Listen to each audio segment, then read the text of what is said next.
Olá, canal Conectados chegando com você nesta segunda-feira, já desejando para você uma ótima semana, uma semana abençoada. Vivemos ontem, o dia de Pentecostes, com muita graça sendo derramada, continua sendo derramada, e aí vamos viver este tempo de graça do Senhor.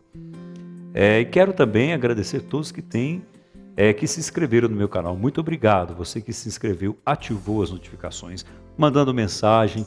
Agradeço demais as mensagens que todo dia recebo. É uma alegria muito grande ver o feedback, a resposta que você me dá.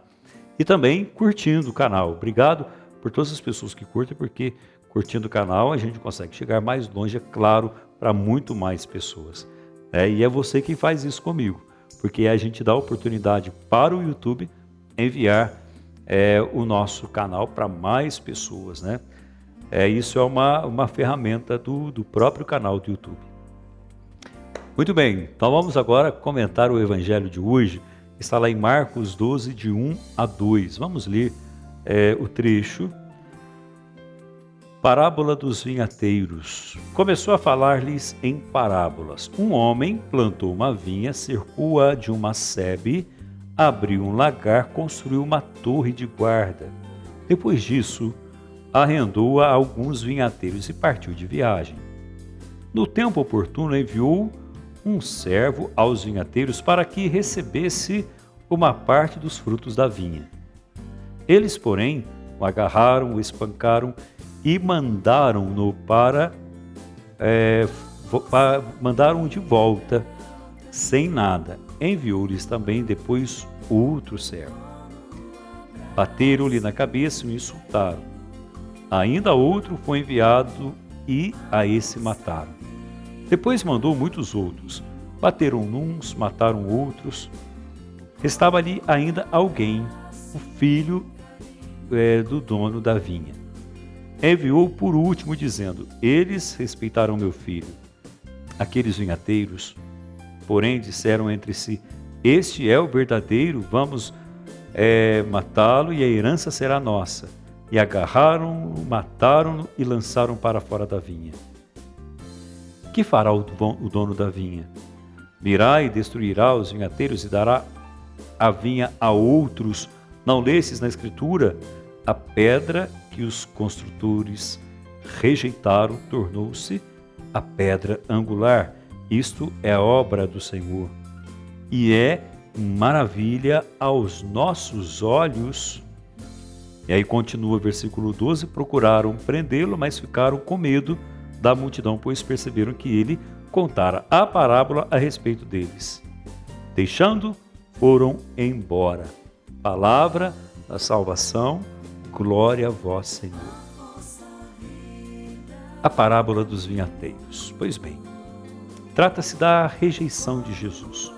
Vamos entendê-la a partir da seguinte reflexão. Essa parábola revela como a rejeição de Jesus se insere numa história cheia de, perseguições e tentativas de expulsá-lo do meio do grupo, e que tem como pano de fundo, ou seja, toda a perseguição em volta de Jesus tem como pano de fundo a fidelidade daqueles que seguem o Senhor.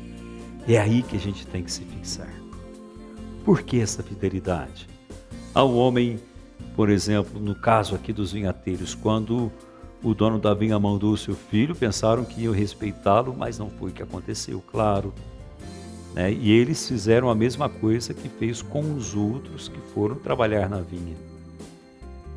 Jesus, o Filho de Deus, quando veio ao mundo, foi rejeitado pelo povo, pelo sumo sacerdote, pelos escribas, pelos judeus.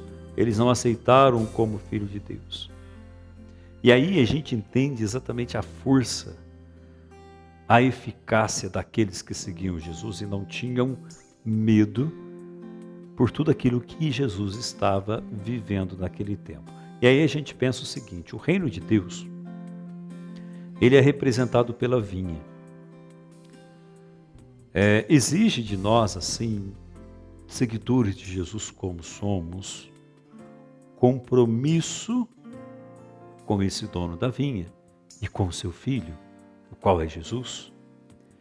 E esse compromisso com Jesus, né, e com o nosso Deus precisa ser um compromisso diário. Primeiro porque Ele nos convidou a fazer parte da vinha e nós respondemos: sim, Senhor, eu estou aqui. Então, em primeiro, o Mestre convidou os seus apóstolos e discípulos para fazerem parte dos seus seguidores. Lembra? Ide por todo mundo pregar a boa nova. Ou seja, Ele fez também esse convite a mim, quando enviou o Espírito Santo: ide, batizai todas as nações em nome do Pai, do Filho e do Espírito Santo. Ou seja, Ele enviou os seus apóstolos e hoje continua a nos enviar. E por isso, Ele confia também a nós o seu reino. Por isso que, para se dispor na concretização desse reino, no qual nós temos em nossa mão o reino de Deus, o reino implementado por Jesus, é necessário, aí eu volto lá no início, o compromisso, porque estamos constantemente expostos a perigos, a riscos, principalmente nesse tempo de pandemia. Sabemos as grandes dificuldades que temos para manter viva a nossa fé, para não esmorecermos, para não desanimarmos, porque os perigos, ao mesmo tempo que eles são eminentes, ou seja, eles são de alto risco, são muito grandes, nós também temos os perigos expostos a esses perigos de uma forma também iminente, ou seja, que pode acontecer a qualquer momento com qualquer um, comigo e também com você. Assim como aconteceu com Jesus, assim como foi a perseguição de Jesus, né? E nem por isso ele deixou-se abater por aqueles que o perseguiam. Seus apóstolos, claro, estavam vendo tudo isso acontecer. E aí eu chamo a atenção a uma questão interessante, que entramos então ali numa grande dialética, ou seja, num grande conflito. De um lado, efetivar no mundo que vivemos o reino implantado por Jesus, do qual aqui, né, ele foi extremamente colocado à prova, porque perseguido ele estava.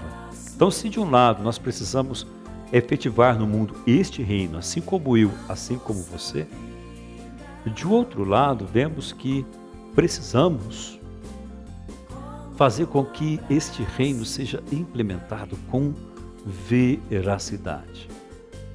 E aí eu chamo a atenção duas palavras: compromisso e veracidade, que a gente não vê nesse trecho do Evangelho e que praticamente se revela para nós de uma forma muito ampla, né? E aí eu vejo a grande parte desse anúncio ser verdadeiro por nossa parte, o nosso compromisso com Ele, porque grande parte do nosso chamado ser cristão no mundo, hoje, vivendo esse tempo de mudança, de pandemia, estamos sendo perseguidos de todos os modos, né? Enfrentando todas as questões relacionadas à fé de uma maneira muito explícita, ou seja, não estamos participando dos sacramentos, né, de uma forma presencial. Então, como estamos lidando com isso? Sabemos que isso é temporário, mas mesmo assim, como estamos lidando com isso? E aí eu digo para você uma coisa importante: para a gente ser cristão no mundo com compromisso e com veracidade, ou seja, com verdade, a gente precisa se perguntar se o meu testemunho hoje está, de fato, sendo iluminado pela palavra ou não. Porque se ele estiver sendo iluminado pela palavra, certamente todas as minhas atitudes concretas se realizarão do mesmo modo, independente daquilo que está acontecendo à nossa volta. Aí eu chamo a atenção uma questão: as nossas atitudes concretas. Por exemplo, se eu creio em Jesus, na sua palavra e no seu ensinamento, todas as minhas atitudes concretas de fé, é no que toca à justiça, à solidariedade, o respeito, o compromisso, etc., leva o cristão muito mais próximo a Jesus e muito mais próximo à caridade, ou seja, o amor ao próximo, amar a si mesmo. E aí simplesmente, claro, dizer-se cristão se torna muito eficaz do que simplesmente eu achar que está muito fácil ou, ao contrário, estando difícil, vou deixar o caminho do Senhor. Agora, quando eu tenho o reconhecimento pleno da minha fé, sei quem é Jesus, em quem eu depositei a minha fé, mesmo que diante das perseguições eu sofra alguns temores, que isso é muito comum, eu continuarei o meu caminho, independentemente daquilo que me acontece à volta, porque eu sei em quem eu depositei a minha fé. E aí aqui eu faço uma distinção. Quanto a fé é um ato intelectual, se transforma em um passo totalmente distante daquele a quem eu deveria reconhecê-lo como verdadeiro Jesus. Por isso, ter uma fé apenas intelectual não me mostra, não me revela com Jesus. Por isso, eu tenho que transformar essa fé em uma experiência do conhecimento de quem é Jesus. Ou seja, uma fé da proximidade, uma fé do encontro, uma fé do encontro com aquele que sofre, com aquele que está ao meu lado. Essa é a verdadeira igreja de Cristo. Essa é a verdadeira igreja implementada por Cristo. É uma igreja que a gente reconhece no outro, quando a gente toma atitudes concretas de amor. Então pense nisso, vamos rezar essa semana nessa igreja que nós precisamos ser no mundo, principalmente em tempos tão difíceis, inclusive não deixando nos abater pelas perseguições e sim manter o nosso ritmo. Que o Senhor te abençoe muito, o seu dia, a sua semana. Por isso peço a bênção em nome do Pai, do Filho e do Espírito Santo. Amém. Olha, não se esqueça de se inscrever no meu canal, dar um joinha que você gostou. E eu te espero amanhã para mais uma mensagem aqui no Conectados. Um ótimo dia e até amanhã. O barulho, o movimento, o medo, a angústia, o silêncio, a brisa suave, a vida ao tempo, tudo para.